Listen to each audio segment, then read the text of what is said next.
আসসালামু আলাইকুম বন্ধুরা, শুভ সকাল। আশা করি সবাই ভালো আছেন।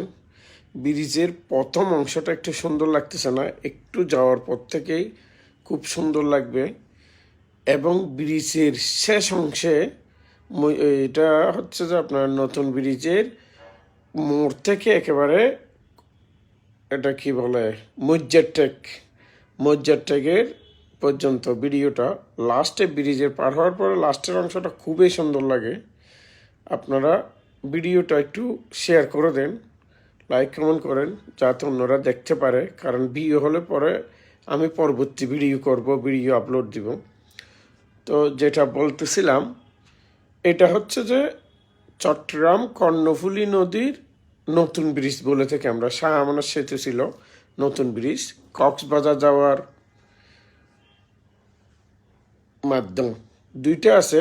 কালুরঘাটের ব্রিজ আছে পুরাতন, এটা হচ্ছে নতুন ব্রিজ। এটা দিয়ে বেশি গাড়ি চলাচল করে, সহজে যাওয়া যায়।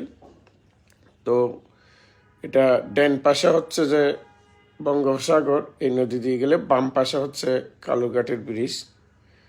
আমরা কথা বলতে বলতে ব্রিজের শেষের দিকে চলে আসছি। ব্রিজের শেষের দিকে কিন্তু দুই পাশে গাছ দিয়ে এত সুন্দর লাগে। এখানে একটা আবার ওভার ব্রিজও আছে এবং টুল নেওয়ার জায়গা আছে। এই যে দেখেন, এখান থেকে রাস্তাটা কত সুন্দর লাগে। এগুলি কিন্তু গাছগুলোতে ফুল ফুটে, এটা কোন একটা ঋতুতে মৌসুমে ফুল ফুটে, খুব সুন্দর লাগে তখন।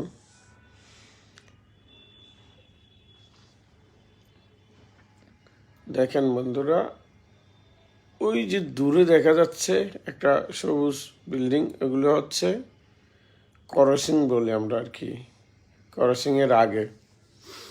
আর এই যে সামনে দেখা যাচ্ছে ওভার ব্রিজটা, মানুষ পার হওয়ার জন্য এই পাশ থেকে ওই পাশে। আর এই পাশের বিল্ডিংগুলো সাধারণত একটু নিচু হয়, বেশি উঁচু হয় না। আগে 2-3 তলা ছিল, এখন 5-6 তলা পর্যন্ত পারমিশন দিচ্ছে। কারণ চট্টগ্রামে এয়ারপোর্টে যে বিমানগুলি ল্যান্ড করে, এগুলি এই জায়গা দিয়ে যায়, এই বিল্ডিংগুলোর উপরে, এই এরিয়া দিয়েই ল্যান্ডিং করে। যার কারণে এখানে উঁচু বিল্ডিংয়ের পারমিট দেয় না। এই যে সামনে আপনারা দেখতে পাচ্ছেন, এটা হচ্ছে ব্রিজের টুল ঘর। এখানে টুল আদায় করে। এর পরে গিয়ে হচ্ছে যে মজ্জারটেক।